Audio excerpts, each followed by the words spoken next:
Selamat malam pemirsa, saya Vivi Aleda Yahya dan Anda menyaksikan program referensi Anda dalam menentukan calon pemimpin nasional The Candidate. Pemirsa, seperti biasa Anda dapat berpartisipasi melalui acara ini untuk menentukan siapa nama capres yang akan Anda pilih pada Pilpres 2009. Caranya ketik capres spasi nama capres dan kirim ke 6876. Dan pemirsa, kandidat kita malam hari ini ia adalah seorang doktor politik. Ia punya peran yang sangat besar pada era reformasi dan saat ini, dan maksud saya pada tahun 2004, ia dinilai sebagai sosok yang sangat ideal untuk menjadi presiden. Mari kita sambut Amin Rais.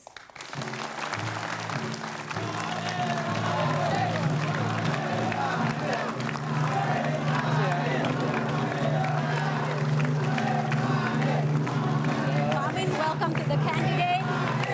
Terima kasih Pak Amin.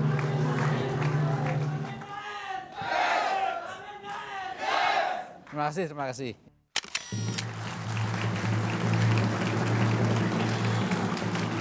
Pak Amin, kalau dulu Pak Amin punya momentum yang sangat bagus untuk jadi presiden pada era jatuhnya Pak Harto. Kalau sekarang Bapak mau berjuang jadi presiden, apa momentumnya Pak? Ya, saya tidak terlalu berambisi, tetapi saya merasa masih punya tanggung jawab intelektual, tanggung jawab kewarganegaraan, tanggung jawab ya dengan adik-adik mas angkatan muda kita itu. Kalau memang gagasan-gagasan saya itu misalnya relevan, diterima dan ada yang mengusung serta meminta saya memimpin bangsa ini, rasa-rasanya saya insya Allah masih sanggup. Ya. Tetapi kalau ada calon yang lain yang mendapatkan dukungan lebih banyak lagi, maka saya katakan saya tetap duduk di kursi atau di bangku cadangan. Tapi kalau menurut Pak Amin, apa sih modalnya untuk jadi presiden kalau di negara republik ini Pak? Ya, saya kira modalnya pertama Selain adalah uang ya Pak? Ya, itu malah modal negatif.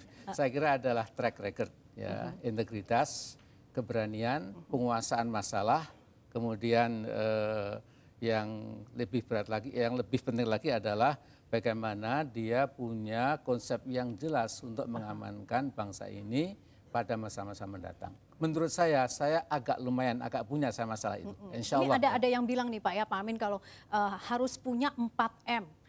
Money, mass, media, kemudian satu lagi military, dan terakhir adalah Amerika. Ya. Nah, kalau Bapak sudah punya yang mana nih Pak? Jadi saudara dari Partai Demokrat, dari PMB, dari PAN, adik-adik mahasiswa, memang ada teori kalau mau menang jadi presiden itu tidak mudah. Pertama harus ada money talks, money itu penting sekali ya. Pelumas bensin ya, tanpa uang itu memang agak sulit. Milih lurah di kampung saja, di desa itu perlu duit. Ya. Jadi lurahnya Indonesia juga kira-kira perlu duit. Ya. Ini sesuatu yang realistis ya. Kemudian yang kedua perlu dukungan massa, M yang kedua. Ya. Jadi money, massa, dan ketiga itu media.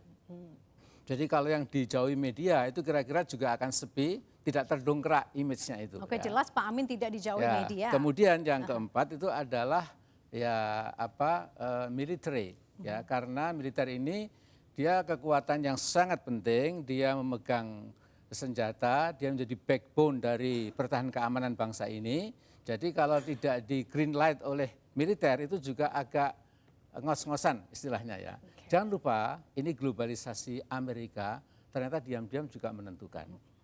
Tetapi 4M dan 1A tidak ada artinya dibandingkan dengan yang terakhir yaitu I, yaitu izin ilahi ya. Jadi saya kira itu penting sekali. Itu kan beyond ya. everything Ya, Pak Amin. Oke Pak Amin, ini kan kalau maju lagi untuk tahun 2009 pada Pilpres 2009, ini lawannya kan ya kurang lebih sama lah, ada SBY, ada Megawati, ini belum kapok Pak maju bersama mereka? Jadi ini masalahnya memang kalau soal kapok, soal malu dan lain-lain, itu saya juga seperti orang biasa, seperti Mbak Vivi dan lain-lain, masa maju lagi padahal kira-kira tidak akan menang ya. Jadi saya tentu berhitung ya, andai kata saya di-endorse oleh 1-2 partai, memenuhi 20% anggota DPR atau 25% suara, misalnya ini kita berandai-andai dulu, itu pun masih ada question mark, pertanyaan besar, kira-kira ada enggak 50-50 chance ya, 50-50 untuk menang. Kalau kira-kira tidak mungkin menang, ya mengapa buang tenaga, buang energi, uang, dan lain-lain. Pemirsa, Amin Rais belum kapok maju bersama SBY dan Megawati pada Pilpres 2009. Kita lihat saja nanti seperti apa. Tetaplah bersama kami, The Candidate, segera kembali. Iya, saya persilakan pengamat politik muda kita, Bima Arya, untuk bertanya langsung kepada kandidat kita malam ini. Silakan. Pak Amin, tahun depan ini banyak pihak yang percaya bahwa pertarungannya akan jauh lebih keras dan ketat dibanding tahun 2004, begitu ya. Nah, karena itu setiap kandidat harus punya diferensiasi, hal yang membedakan antara kandidat satu dengan yang lainnya. Tahun 2004 dan bahkan 99, Anda telah lantang berteriak tentang pro kemandirian bangsa, anti kolonialisme, ekonomi rakyat, dan lain-lain. Tetapi dalam konteks ini, ada kandidat lain yang juga mirip bicara seperti itu, yaitu Pak Prabowo dan Gerindra. Saya ingin bertanya kepada Anda, apa sebetulnya beda gagasan Anda dan gagasan Pak Prabowo dan Partai Gerindranya? Tahun 2009 itu siapapun yang terpilih nanti itu punya mandat rakyat yang penuh, yang mampu untuk memperbaharui masa-masa kemarin itu. Caranya, ya, pimpinan nasional yang akan datang itu berhenti, ya, menyetop sama sekali sistem ekonomi pasar yang sudah meludeskan kekayaan alam kita itu, karena sistem pasar, sistem ekonomi liberal itu dikatakan privatization of profit and socialization of damage or loss. Nah, sistem ekonomi yang selama ini kita bina, kita bangun, kita kagumi itu adalah sistem di mana ada privatisasi keuntungan, tapi kalau ada kerugian itu disuruh menanggung rakyat Indonesia. Itu yang saya tidak pernah akan bisa berkompromi. Yang kedua, ya, saya misalnya ini berandai-andai, kalau saya terpilih sebagai presiden, maka saya akan membuka lembaran baru bahwa sistem ekonomi kita itu betul-betul taat kepada Undang-Undang Dasar 1945. Misalnya Mas Bima, saya akan membuat sebuah umbrella policy, sebuah kebijakan payung, yaitu tidak boleh ada lagi sumber daya alam kita, apalagi migas dan batu bara, boleh diekspor ke luar negeri sebelum kebutuhan domestik dipenuhi. Ini penting sekali. Saya kira kalau soal platform gagasan ya kita angkat topi lah ke Pak Amin begitu ya. Tapi mari kita turunkan Pak Amin dalam konteks realitas politik ya. Politik adalah momentum. Pak Amin harus saya rasa sangat paham bahwa sahabat terbaik para politisi adalah momentum. Banyak yang percaya bahwa momentum terbaik Pak Amin adalah ketika tahun 99 di rumah Pak Habibie, semua mendorong Anda untuk tampil, Anda membuang momentum itu. Nah, kemudian 2004 momentum berkurang dan saat ini apakah Anda memiliki itu? Dulu Anda pernah bilang bahwa saya tidak akan maju tahun 2009 jika saya tidak punya uang. Saya memang nggak punya kocek tebal seperti yang lain-lain, tapi siapa tahu ya, Mas Bima, saya diberitahu oleh teman-teman bahwa politik itu seperti cuaca. Ya. Kadang-kadang mendung, tiba-tiba terang kembali. Ya. Sepertinya mula-mula terang, tiba-tiba mendung dan hujan lebat. Ya. Jadi apa, Pak? Siapa tahu ada perubahan cara berpikir, cara bersikap dari bangsa ini. Yang dicari itu adalah konsep yang jelas. Saya juga bisa menawarkan keberanian, insya Allah juga kejujuran, kemudian konsistensi. Kalau fulus maafi, saya tidak punya fulus. Ya. Tapi Pak Amin, cuaca juga kan bisa diprediksi, ada weather forecast. Politik pun demikian, ada survei, popularitas dan lain-lain ya. Menurut radar survei politik ini, popularitas Pak Amin ini masih kurang mengembirakan kira-kira Pak ya, masih di papan tengah ya. Artinya ini hitungan bulan Pak ya, artinya nggak sampai setahun lagi harus bergerak. Apakah Anda masih optimis popularitas itu masih bisa cukup? Ya karena itu Mas, saya semua tadi mengatakan saya tidak terlalu berambisi ya, karena kalau terlalu berambisi itu nanti malah bisa kecil ya. Sehingga kata-kata sangat diplomatis yaitu I just sit in the reserve bench. Saya cuma duduk di bangku cadangan. Itu ya. Jadi kalau memang dibutuhkan anytime saya turun ke langgang untuk bertarung kembali. Kalau tidak, alhamdulillahirrahmanirrahim, I have been very happy. Saya sudah sangat bahagia dengan hidup saya sekarang ini. Oke, baik. Ya pemirsa, baru saja dikatakan Amin Rais ia sangat sangat bahagia dengan hidupnya saat ini. Tapi bagaimana solusi ekonominya untuk 2009 mendatang yang penuh tantangan? Ikuti The Candidate sesaat lagi. Iya, saya persilahkan ekonom Indef untuk bertanya kepada Pak Amin. Silakan Mas Iksan Mojo. Pak Amin, selamat malam. Saya malam, menyambung tadi yang Pak Amin diskusikan dengan Mas Bima. Jadi mengenai kemandirian ekonomi Indonesia itu. Jadi kita tahu di Indonesia ini perekonomian kita sangat-sangat tergantung kepada asing saat ini. Jadi ekspor itu impor adalah hampir 40% daripada total pendapatan nasional kita. Begitu juga nilai investasi asing itu merupakan darah dan urat nadi perekonomian sampai saat ini. Jadi 2006, 2007, bahkan 2008 ini pertumbuhan kita ditopang oleh investasi asing dan ekspor. Dan Pak Amin ini saya pikir bagi investor asing atau bahkan investor domestik sudah dikenal ya sebelumnya jauh dan selalu konsisten dengan ekonomi nasionalnya gitu. Ini yang saya takutkan ketika Pak Amin misalnya terpilih nantinya, kalau katakanlah menjadi presiden pada tahun 2009, bagaimana antisipasi Bapak kalau misalnya ternyata para importir kita atau bahkan para investor yang biasa datang di Indonesia nantinya mulai lari gitu Pak, takut. Mas Iksan, ini hal yang insya Allah sudah saya antisipasi juga. Ya. Jadi saya sesungguhnya bukan seorang xenofobia, anti asing, anti luar negeri, bukan. Ya. Saya belajar ke Chicago, ke Notre Dame, saya keliling ceramah di John Hopkins, di Sydney, di Chicago, di Columbia dan lain-lain. Itu saya paham sekali ya mekanisme globalisasi itu. Cuma Mas Iksan dan adik-adik yang saya cintai, yang saya tidak bisa terima itu dalam kita melakukan partnership kemitraan ekonomi di bidang pertambangan, kehutanan, pelayaran, penerbangan dan lain-lain, pertelkoman, itu aneh bin ajaib, tiba-tiba yang asing itu menjadi mitra senior kita menjadi mitra junior yang didikte, diarahkan, kadang-kadang dikibulin dan dipecundangi. Ini yang saya tidak mau. Ya. Jadi kita tetap bekerja sama dengan berbagai korporasi asing itu, cuma kedudukan kita itu, kita bukan subordinat mereka, kita tidak akan dikadali mereka, tapi mereka ada di bawah kita yang mandiri, kita yang menentukan, kita yang mendikte untuk kepentingan bangsa lebih penting lagi. Di Indonesia ini ada kecenderungan bahwa modal domestik gitu, jadi modal-modal orang Indonesia sendiri itu mengikuti pergerakan daripada modal asing. Jadi kalau konsep kalau Pak Amin asingnya belum lari, tentu berhasil untuk Indonesia, begitu? bukan hanya belum tentu berhasil, tapi bahkan bisa jadi bumerang kalau misalnya asingnya itu lari, nanti malah orang-orang yang investor domestiknya juga ikut serta gitu. Bagaimana Pak Ya, Amin? kalau kita melihat di Brazil, di Argentina, di Venezuela, di Paraguay, di Peru dan semuanya itu ada gelombang namanya itu gelombang merah jambu. Ya. Yang mengucapkan selamat tinggal pada intervensi asing, bahkan Mas Iksan, sekarang mereka tidak sudi lagi dengan Bank Dunia, mereka punya Bank de El Sur, Bank of the South. Ya.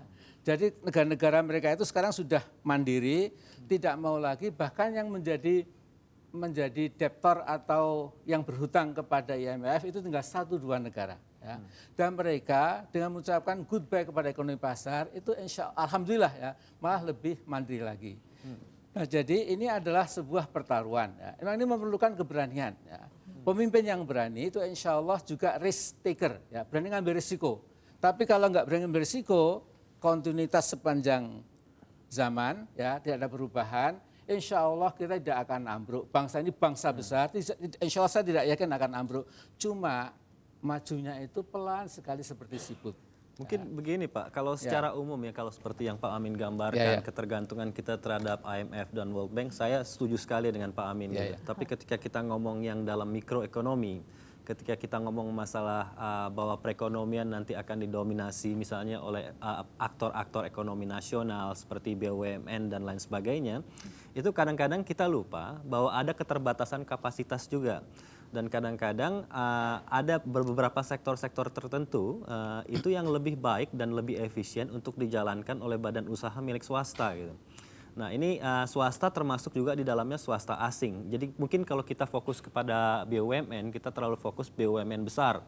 Indosat, Telkom yang memang notabene performance mereka bagus. Tapi jangan lupa di balik Indosat, Bank Mandiri atau Telkom itu ada juga ratusan BUMN yang tiap hari sampai sekarang detik ini masih menyusu dari APBN gitu. Nah ini ada ketakutan, ada semacam ketakutan bahwa kalau misalnya nasionalisme ekonomi itu betul-betul dibikin menyeluruh, ini ada namanya hard budget argument Pak. Jadi nanti lebih banyak lagi orang yang menyusu kepada negara, padahal di satu sisi kapasitas negara untuk bukan hanya untuk membiayai, tapi juga untuk menjalankan dan memberi pedoman kepada aktor-aktor ekonomi ini terbatas gitu Pak. Jadi sama saja ya tadi yang saya bilang itu ada Bagaimana Pak Amin? Betul, jadi begini Mas ya. Kita sekarang kembali ke dedengkotnya ekonomi neolib itu, namanya Amerika Serikat. Ya. Jualannya itu adalah seperti yang dikatakan Mas Iksan tadi, kita disuruh percaya sepenuhnya bahwa ekonomi yang market friendly, ramah pasar itulah the best. Ya. Kemudian buatlah deregulasi, buatlah privatisasi, sehingga mantra-mantra Thatcher dan Reagan itu adalah 3 kata, deregulasi, privatisasi, kemudian market friendly ekonomi. Ya.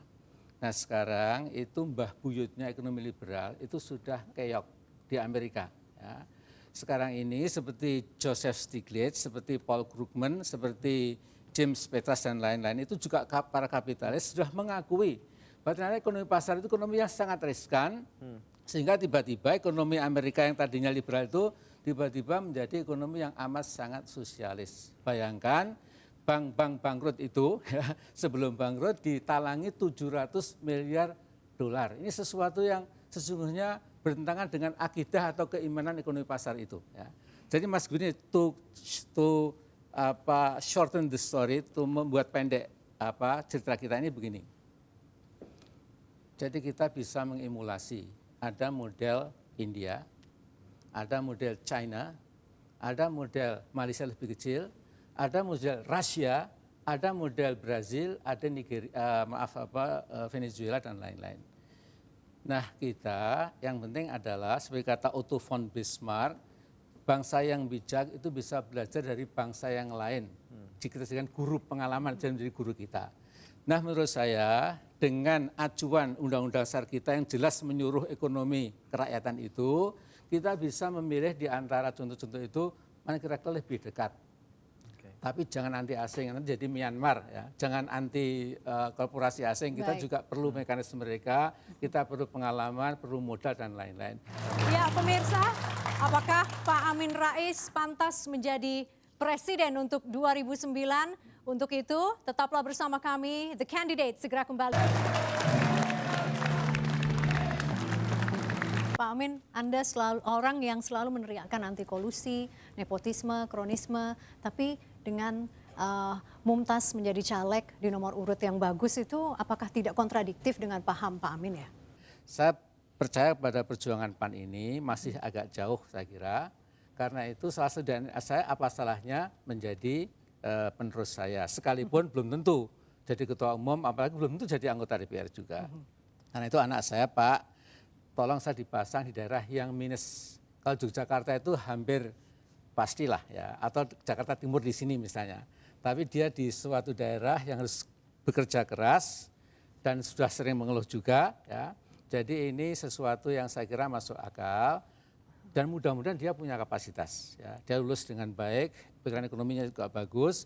Saya tidak mungkin mengajukan anak saya yang kebetulan misalnya agak bodoh atau ya bermasalah lah, insya Allah tidak seperti itu ya. Tapi bukannya ini berbahaya untuk Indonesia yang belum punya sistem baku dalam mengakses setiap calonnya ya Pak? Makanya biar diuji Mbak, biar diuji oleh masyarakat. Biar diuji oleh masyarakat. Gimana Mas Bima? Kira kalau tentang politik dinasti ini ada 2 aspek yang harus kita cermati. Pertama formalitas, apakah ada prosedur yang diterabas gitu ya. Yang kedua adalah kapasitas, apakah sang kandidat ini, putra mahkota Pak Amin ini punya kapasitas gitu kan. Nah saya kira Pak Amin bisa menjelaskan apakah menempuh formalitas dan sejauh mana Pak Amin ini menyiapkan Mumtaz ini, apakah Pak Amin yakin bahwa dia ini akan perform misalnya begitu kan? Nah itu Mbak Vivi ya, jadi nanti biarkanlah yang menilai itu masyarakat ya. Jadi kata betul-betul nanti bisa berkiprah, dapat trust, dapat kepercayaan, berarti itu ijtihad yang betul ya. Kemudian ternyata apa-apaan itu, wong nggak ada mutunya kok dimaju-majukan, ya nanti biar malu sendiri ya. Saya pikir ini adalah hak semua anak bangsa itu untuk ikut melalui proses yang transparan ini, ikut bertarung itu ya. Pak Mas Baskoro mewakili bapaknya Mbak Puan dan lain-lain. Saya kira ini sesuatu yang biasa saja, cuma memang kemudian jangan lantas dipompa dengan hal-hal yang mungkin kurang transparan lah. Saya nggak bisa, saya bilang Mbak. Jadi menurut saya, biar pemirsa di rumah yang menilai ya Pak ya. There is nothing wrong, tidak ada yang salah. Oke, tidak ada yang salah. Baik, kita beralih bergabung dengan Surabaya. Ada pengamat politik Islam di situ, Bapak Ali Haidar. Selamat malam, Pak Ali. Selamat malam. Silakan langsung bertanya kepada Bapak Amin Rais. Iya, Pak Amin. Ya, Ali. Gagasan Bapak besar sekali, bagus, baik. Tapi Bapak mengabaikan peluang yang ada beberapa tahun yang lalu. Bapak kesempatan, Bapak abaikan. Dan Bapak mendorong-dorong Gus Dur jadi presiden dan berhasil. Dan kemudian menempatkan Sutrisno Bachir sebagai ketua umum atas jasa Bapak. Sepertinya Bapak ini spesialis bidang mendorong orang untuk berhasil. Tapi peluang yang Bapak sendiri, peluang Bapak sendiri ditinggalkan. Bagaimana komentar Pak Amin? Iya, silakan Pak Amin. Pak Ali, jadi saya dulu memang punya golden momentum emas Mbak Viva, ya, Mbak Vivi, ya, Mbak Vivi. Jadi waktu itu di rumah Pak Habibie rapat segenap pentolan tokoh-tokoh negeri ini. Kita ingat ya. momen itu ya. Dari Panglima TNI, tokoh Golkar, tokoh P3, tokoh Partai Keadilan, dulu belum ada S-nya, kemudian utusan golongan, utusan daerah, hampir semuanya. Ya. Waktu itu Pak Habibie mengatakan, Mas Amin, saya tidak mungkin lagi maju sebagai capres. Karena sudah ditolak pidato pertanggung jawab saya. Nah kami ini semua itu meminta Anda besok maju bertanding dengan Ibu Megawati. Tetapi saya mengatakan Pak Habibie, ini sesuatu yang mustahil.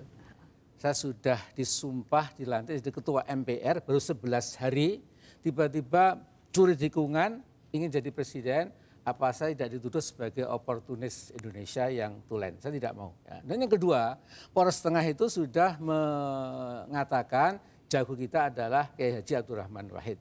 Ya. Tetapi Mbak Vivi, waktu itu saya agak bingung, saya telepon ibu saya. Bu, ini ada dilema, ini anak ibu diminta jadi presiden dan kira-kira kalau dihitung menang. Dia mengatakan, Amin itu bukan kaplingmu, kaplingmu ketua MPR sudah dilantik 5 tahun, jalankan dengan yang sebaik-baiknya karena itu sudah ikhlaskan kepada orang lain. Jadi, ya itulah gitu ya. Jadi memang orang waktu Pak Amin, Anda ini politisi yang terlalu bermoral, Anda malah agak sedikit kurang cerdas dan lain-lainnya. Sudahlah, itu adalah masa lalu. Gimana Pak Ali? Ya, tapi ada komentar saya Pak Amin. Ada begini, ada sebuah hadis qudsi yang mengatakan, ya, sabda Nabi mengatakan, janganlah kamu la tas'alil imarah, janganlah kamu minta jabatan. Kalau kamu minta jabatan itu diberikan kamu karena minta, maka kamu akan diberati timbangan, diberati tugasnya. Tapi kalau jabatan itu kamu diberi, maka Tuhan akan menolongmu. Jadi Pak Ali itu bagus sekali, saya setuju. Ya. Cuma analoginya begini Pak Ali, kalau kita sedang mau sholat jamaah, kita sudah duduk di depan shaf, lantas ada orang yang sebenarnya tidak mampu, tapi lantas karena semua yang mampu itu tidak mau, jangan saya, akhirnya yang memimpin jamaah kita itu orang yang kurang pas. Nah, karena itu, from the very beginning Pak Ali, saya tidak ambisius, saya cuma di kursi cadangan, andai kata tenaga saya diperlukan, ya saya bismillah, kalau tidak saya sudah bahagia, senang. Jadi calon-calon yang lain, iya. Jadi calon-calon yang lain dianggap kurang sah untuk jadi imam. Oke, baik. Ini namanya apa? Ya saya tidak bisa menjawab seperti ini ya. Karena saya mengatakan, saya nggak pernah mengatakan tidak sah. Kalau sudah ada yang maju, alhamdulillah ya. Namanya bangku cadangan Pak Ali, tolong orang Indonesia akan tahu bangku cadangan. Ya. Baik, kalau saya kira gitulah, terima kasih. Iya, Pak Ali Haidar dari Surabaya, terima kasih telah bergabung bersama kami. Dan sekarang saya beri kesempatan kepada penonton di studio untuk bertanya kepada kandidat kita malam ini. Silakan dari mahasiswa. Baik, saya sangat senang ketika ada seorang pemimpin yang menyatakan tidak terlalu ambisius untuk memegang sebuah kepemimpinan. Dan tadi pun Bapak menyatakan saat ini posisi saya hanya di bangku cadangan nih Pak. Cuman seorang bangku cadangan pun saat ini seharusnya sudah punya posisi. Ketika saya nanti akan main, saya akan main di bagian mananya itu Pak. Nah, untuk proyeksi Bapak ke depan, apa sih Pak yang sebenarnya ingin paling pertama Bapak benahi dengan kondisi rakyat sekarang yang kalau beberapa kita lihat sudah sangat menginginkan seorang pemimpin yang bisa melihat ini yang saya butuhkan saat ini.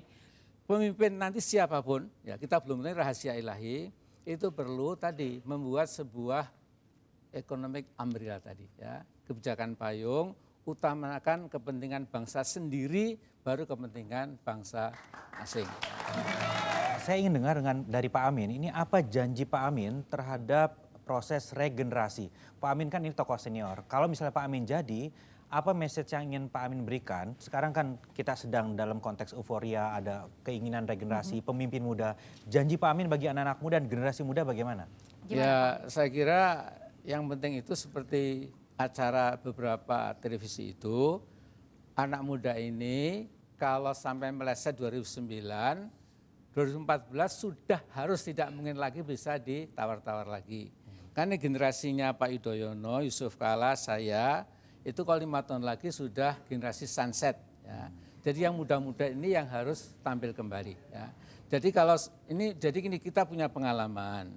Kalau presiden sudah memang seperti maaf Pak Harto dulu, ya itu mestinya andai kata beliau mau mundur sebelum sunset itu indah sekali.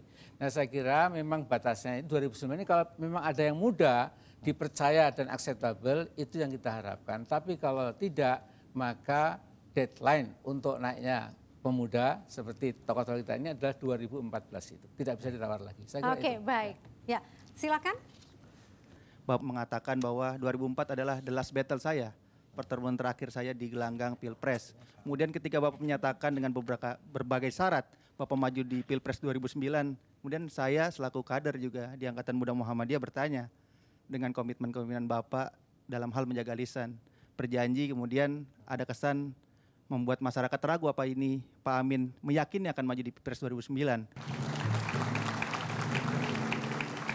Saya pikir saya tuh masih lumayan agak tua juga ya, artinya belum terlalu tuyuk-tuyuk juga ya. Saya masih punya semacam utang ya, utang politik, utang kewarganegaraan, utang moral, utang keagamaan. Kalau saya memang mampu ya, entah menjadi katakanlah itu kingmaker istilah politiknya, entah menjadi hanya penasihat, entah hanya menjadi apapun, itu insya Allah akan saya lakukan. Yang terhormat Bapak Amin Rais, Ya. sewaktu Bapak menjabat Ketua MPR, korupsi di Indonesia masih merajalela. Pada saat pemerintahan sekarang Bapak SBY, penanganan korupsi diberantas habis. Sampai-sampai besan beliau sendiri diproses secara hukum, tanpa pandang bulu. Pertanyaan saya adalah, bila Bapak terpilih menjadi presiden pada tahun 2009 nanti, apakah Bapak bisa berlaku sama minimal seperti yang dilakukan Pak SBY sekarang ini? Andai kata ini berandai-andai kan boleh saya jadi presiden, apakah saya akan meneruskan yang dipelopori Pak SBY ini? Ya saya diperiksa oleh ratusan ribu pemirsa Metro TV ini, insya Allah saya malah lebih jauh lagi. Ya. Oke. Apa yang akan Yaitu, berbeda Pak konkretnya Amin? seperti apa Pak? Apa yang akan Jadi berbeda Pak? yang Lebih saya jauhnya seperti berbeda apa? itu korupsi dalam hal kontrak-kontrak karya, perundang-undangan yang telah merosotkan bangsa ini akan saya hentikan once and forever, sekali untuk selamanya. Ya. Jadi Mas Firman, saya kasih nilai Pak Bambang Yudhoyono itu 7,8, bagus. Ya. Tetapi untuk dapat nilai 9 tinggal satu sebenarnya, yaitu bagaimana kita tidak lagi membuat kontrak-kontrak kayak pertambangan, tidak membuat lagi undang-undang ini itu yang lebih menguntungkan bangsa asing dari bangsa sendiri. Ya. Saya kira itu tugas kita semua insya Allah. Ya, Oke, baik. Ya pemirsa, bagaimana hubungan seorang Amin Rais dengan Presiden Susilo Bambang Yudhoyono saat ini? Temukan jawabannya sesaat lagi dalam The Candidate.